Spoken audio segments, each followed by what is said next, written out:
peran mereka dalam hal bernegara ini. Oke, jadi menurut sebagai kesimpulan bahwa dalam konteks komunikasi Islam dalam hubungannya dengan sila keempat ini sebetulnya sangat mudah sekali, karena memang sudah sangat terang benderang kosakata yang digunakan itu semuanya atau 4 diantaranya memang berasal dari kosakata Al-Quran dan hadis. Jadi apabila kita ingin menjelaskan sila ini secara ilmu komunikasi, maka tidak bisa lepas dari kosakata, rakyat itu sendiri, hikmah itu sendiri, musyawarah itu sendiri, dan wakil atau perwakilan itu sendiri.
Assalamualaikum warahmatullahi wabarakatuh. Alhamdulillahirabbil alamin wa bihi nasta'inu ala umuri dunya waddin. Wassalatu wassalamu ala asyrafil anbiya'i wal mursalin wa ala alihi wa sahbihi ajma'in, amma ba'du. Para penonton, para pemirsa, para pendengar, para penyimak dimanapun berada, kita lanjutkan perbincangan kita tentang komunikasi Islam, yaitu Islamic Communication. Kita sudah definisikan, kita sudah jelaskan bahwa komunikasi Islam adalah pemikiran yang mencoba menengahi antara komunikasi umum, ya, komunikasi yang sifatnya general, biasa juga disebut dengan komunikasi yang sifatnya sekuler, komunikasi antara manusia, ya, antar insani, yang tidak mengaitkan dengan aspek agama, aspek ketuhanan, ya, karena semua itu dianggap hal yang gaib, ya. Namun dalam konteks komunikasi Islam itu yang menjadi pertimbangan adalah ayat-ayat Qur'ani dan pernyataan-pernyataan hadis, ya, sunnah Rasulullah Shallallahu Alaihi Wasallam, termasuk tentu para mufassir, ya, para mujtahid yang ada dalam Islam, yang masuk kategori ulama, ya, sebagai warathatul anbiya, pewaris para nabi. Beberapa episode yang lalu kita sudah mencoba membahas tentang konsep-konsep dalam komunikasi antar budaya. Kemudian beberapa episode yang lebih mutakhir lagi kita juga sudah membahas tentang sila-sila Pancasila, ya. Kita sudah selesaikan pembahasan tentang sila pertama, kedua, dan ketiga. Pertama, ketuhanan yang Maha Esa. Kedua, kemanusiaan yang adil dan beradab. Dan yang ketiga adalah persatuan Indonesia. Untuk kali ini, kita akan mencoba lagi mengulas bagaimanakah sila keempat Pancasila ini. Nah, yaitu kerakyatan yang dipimpin oleh hikmah kebijaksanaan dalam permusyawaratan perwakilan, ya.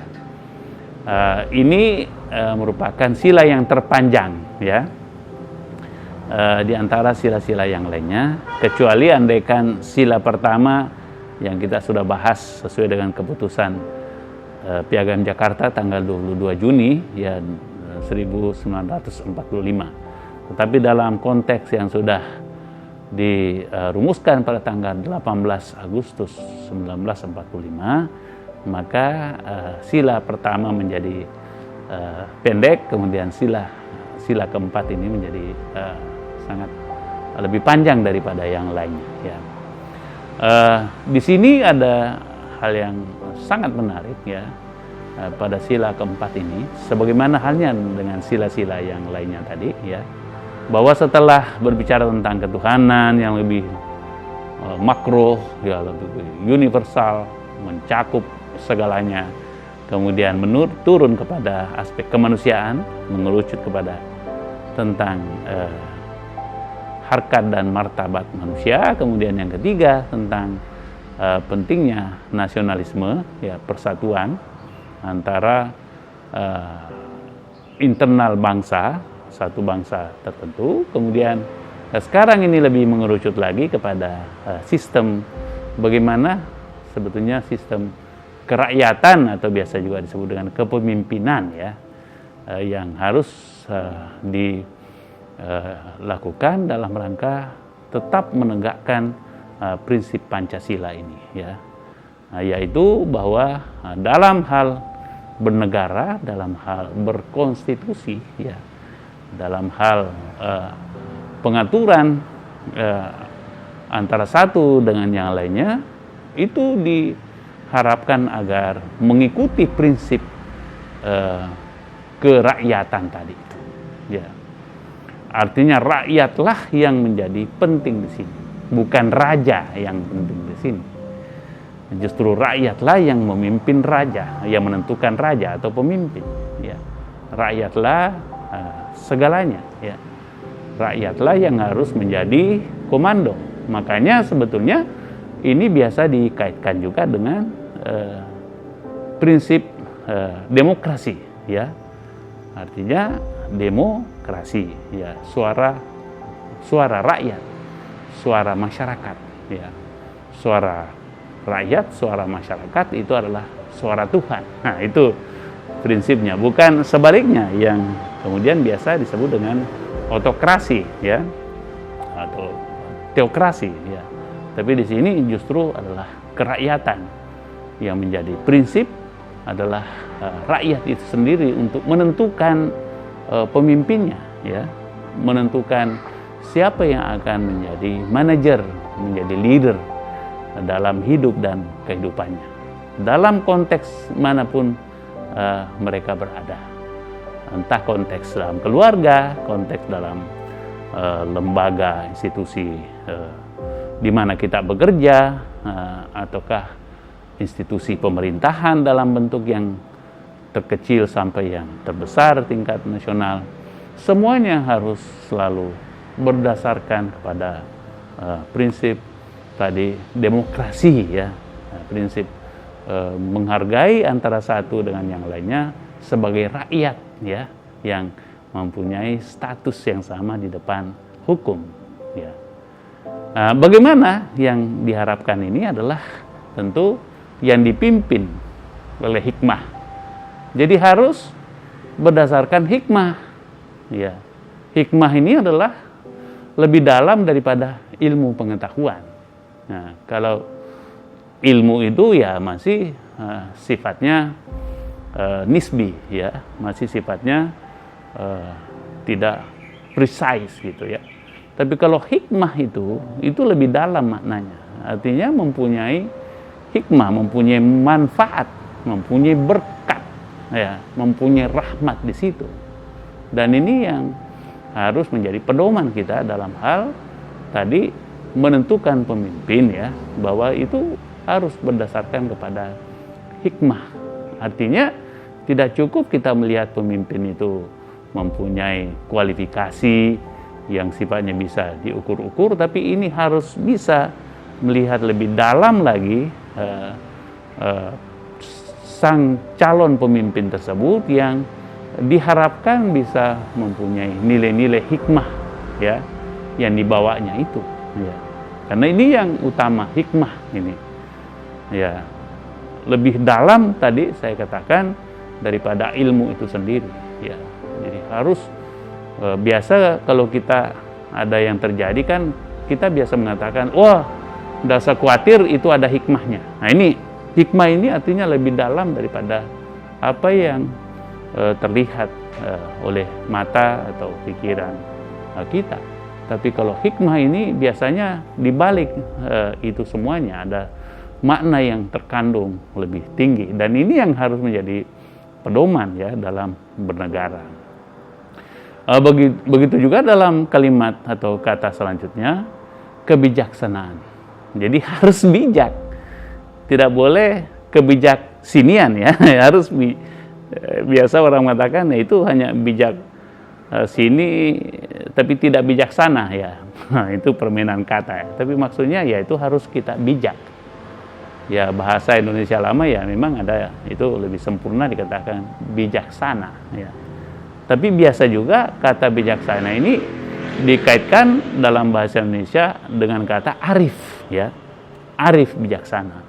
Nah, ini juga arif itu istilah yang biasa digunakan untuk kaitannya dengan pengetahuan ya. Jadi selain tadi ada hikmah, ada lagi kearifan. Ya, makanya ada juga istilah kearifan lokal itu, ya, bahwa ada nilai-nilai, ya, pengetahuan, pengalaman, ya, yang ada dalam setiap masyarakat, dalam setiap keluarga, setiap marga, setiap agama. Nilai-nilai itu harus ada, dan ini harus diangkat, ya, ya, karena inilah yang dimaksud dengan tadi itu arif bijaksana ya, sehingga benar-benar mempertimbangkan dari berbagai aspek ya, bukan hanya satu aspek atau bukan hanya aspek menurut kita, menurut golongan kita, menurut kelompok kita, agama kita, suku kita, tapi juga harus secara sama rata sama rasa ya, melihat aspek kepentingan golongan lain, suku lain, agama lain, masyarakat lain, ya, kelompok lain. Nah, inilah yang dimaksud tadi bahwa ada di sini kebijaksanaan. Nah, kemudian lebih jauh lagi ada musyawarah, ya, dalam permusyawaratan. Jadi tidak hanya sekadar yang dipimpin oleh hikmah, bijaksana, yang arif tadi, tapi harus ada dalam bingkai permusyawaratan. Artinya kita harus selalu menghargai ya pandangan orang lain, pikiran orang lain, ekspresi orang lain, apresiasi orang lain, ya, pernyataan orang lain, ya. Tidak boleh kita menafikan, ya. Seburuk apapun ya pandangan mereka, kita tidak boleh menganggap bahwa itu tidak boleh jadi pertimbangan. Kita harus tetap menghargai mereka dan memberikan kesempatan kepada mereka untuk berekspresi. Ya, ini penting sekali ya. Dan itu yang dimaksud dengan musyawarah di sini, permusyawaratan itu. Makanya kita itu kan MPR kita namanya majelis permusyawaratan. Ya. Nah, selain itu ada lagi perwakilan. Nah, ini juga menarik karena selain tadi harus bermusyawarah, ya, ada juga prinsip perwakilan, ya, bahwa kalau semuanya tidak bisa ikut karena luasnya konteksnya, besarnya volumenya, banyaknya penduduk umpamanya, kan bisa juga dalam bentuk perwakilan yang mewakili tadi kelompok tertentu, agama tertentu, masyarakat tertentu, etnis tertentu, suku tertentu, dan seterusnya. Dan itu yang menjadi orang-orang yang mewakili kelompoknya masing-masing. Untuk forum-forum permusyawaratan tadi itu, yang dasarnya harus bijaksana, dasarnya harus hikmah, ya, dan tentu dalam rangka untuk mewujudkan tadi kerakyatan yang baik ini. Bagaimana kemudian komunikasi Islam melihat ini? Ini jelas sekali beberapa tadi kata itu justru berasal dari kosakata Al-Quran. Ada di situ tadi kerakyatan. Nah, itu dari Al-Quran. Jadi tidak bisa dinafikan bahwa ini adalah istilah Quran. Kemudian yang kedua di situ tadi ada hikmah. Nah, ini dalam Al-Quran itu dikatakan siapa yang diberi hikmah maka dia telah diberikan kebaikan yang banyak sekali. Nah, hikmah itu. Nah, kemudian ada tadi musyawarah, ya. Nah, itu dari kata syura.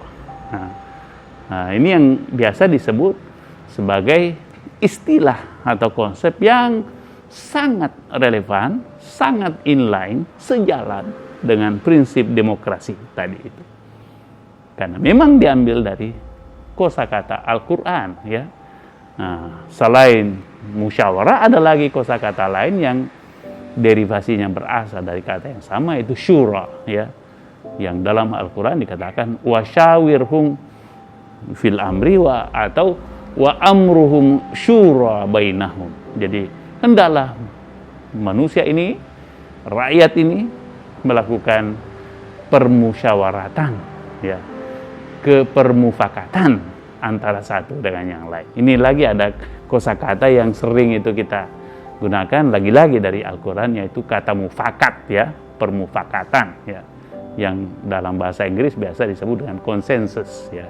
Nah, kalau tadi musyawarah ini biasa dikaitkan dengan demokrasi, dan prinsip musyawarah ini atau syura ini itu jelas sekali, itu ayatnya dalam Al-Quran. Makanya ya sebetulnya tidak sulit untuk mengaitkan antara demokrasi dengan syura atau musyawarah ini.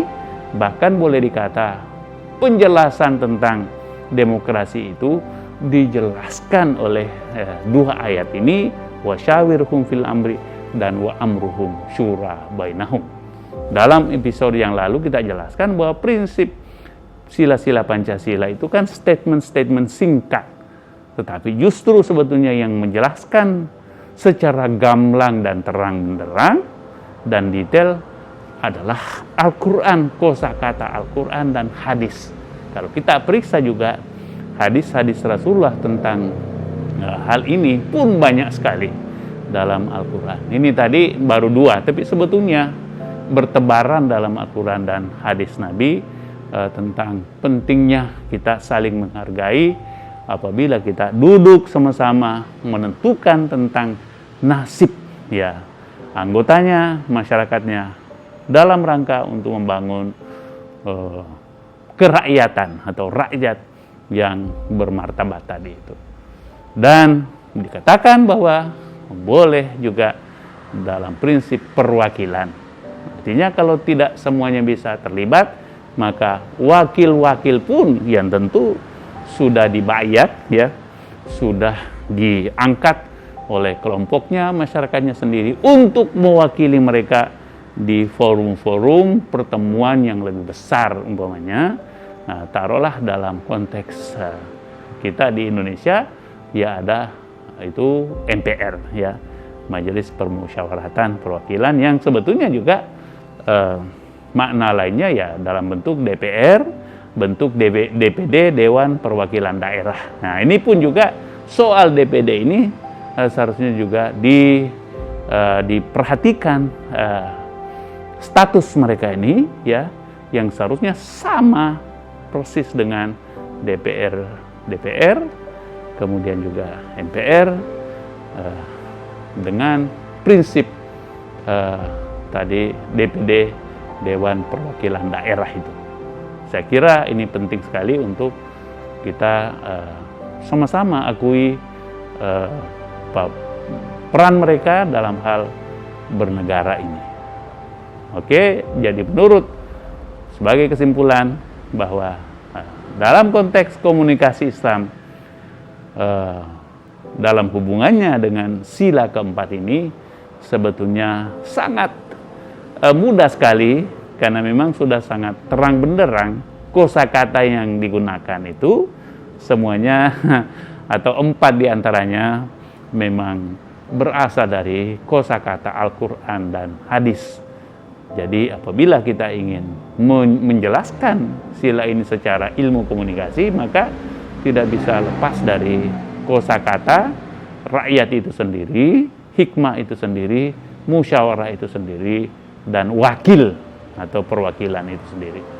Demikian para pendengar, para pemirsa, penyimak, penonton yang berbahagia dan budiman, mudah-mudahan bermanfaat. Wabillahi taufiq wal hidayah. Wassalamualaikum warahmatullahi wabarakatuh.